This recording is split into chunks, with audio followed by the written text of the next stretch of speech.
Cuisine l'Angélique, c'est l'histoire d'une petite entreprise de Coaticook qui est née lorsqu'une mère de famille a décidé de surmonter l'adversité.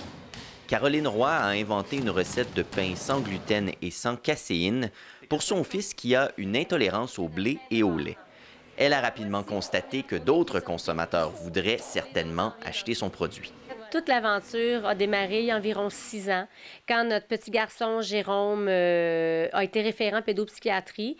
Et puis, il y avait plusieurs problèmes d'ordre nerveux et plusieurs symptômes qui s'apparentaient aussi à l'autisme. Finalement, Jérôme avait une intolérance au gluten et à la caséine, qui est la protéine du lait. Mon plus grand défi à moi, c'était vraiment de réussir un pain qui avait l'apparence, la texture d'un vrai pain.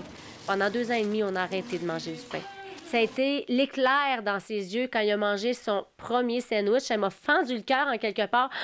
Du pain, maman, du pain! C'est là qu'on s'est dit, mais je pense qu'il y a un paquet de gens, finalement, qui ont besoin de produits comme ça sur le marché.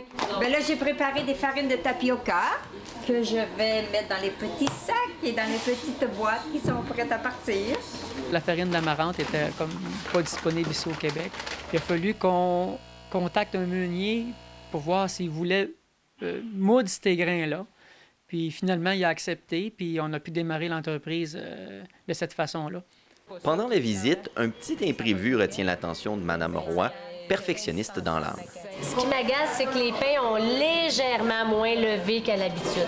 C'est pas beaucoup? Mais non, pas beaucoup. Mais vraiment pas beaucoup. Pas beaucoup. C'est ça, c'est 1/8 de pouce à peine, mais assez pour que tout de suite, rapidement, à l'œil, je le vois. Mon standard de qualité est très élevé, disons. Je fais du pain depuis que j'ai l'âge de 8 ans. Oui, je rêvais d'avoir une petite boulangerie artisanale.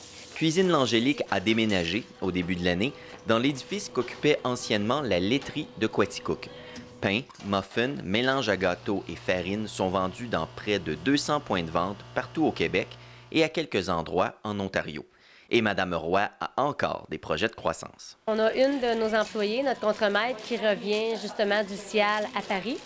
On envisage pouvoir là, rendre accessible là, à l'international nos mélanges, parce que c'est quelque chose en soi qui s'exporte bien. Et voilà.